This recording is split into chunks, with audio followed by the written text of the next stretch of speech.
عباس ستانکزی وایي چې د پاکستان پوځ داعش ته روزنه او په افغانستان کې د بریدونو لپاره وسلې ورکوي.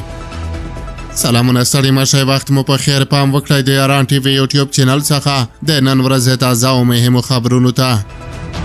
د افغانستان د بهرنیو چارو وزارت سیاسي معین شیرمحمد عباس ستانکزی شمشاد سره په ځانګړو خبرو کې وایي چې داسې شواهد ورسره دي چې څرګندوي داعش په پاکستان کې مرکزونه لري او د هېواد د پوځ له لوري روزنه ورکول کیږي، تجهیز او سمبالیږي او بیا یې افغانستان ته د بریدونو لپاره رااستوي.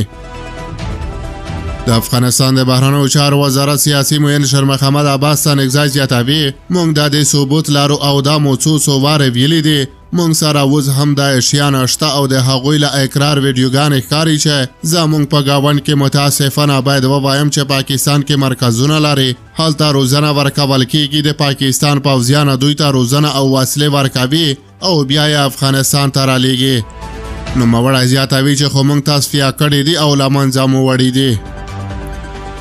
د پوځي چارو شنونکی حکمت الله حکمت وایي پاکستان په لرو بر افغان خاوره کې د جګړې تاوتریخوالی او کړکېچ رامنځته کولو امایکه ستراتیژي لري. په دې خاوره کې جګړه کول د پاکستان د نورو ستونزو د حل لپاره د پاکستان پوځیانو په فکر د حل لاره ده. باید په ډېر دقت او سیاسي شعور سره د جګړې پر وړاندې تدابیر ونیول شي.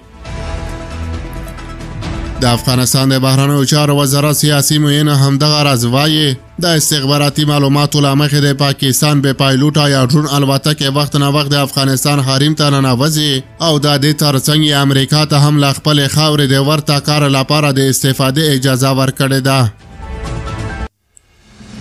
شیرمحمد عباس ستانکزی زیاتوي ډرون چې راپورته کیږي زموږ معلومات ښایي چې ټول له پاکستان څخه راځي او د پاکستان له لارې راپورته کیږي. پاکستان خپل هوایي ډګرونه د امریکایانو په خدمت کې ورکړي او په مقابل کې یې له امریکا څخه پیسې اخلي. په دې کې نه یوازې د امریکا ډرون راځي بلکې زموږ استخباراتي معلومات ښایي چې د پاکستان ډرون هم دلته راځي او د افغانستان پر حریم تیری کوي.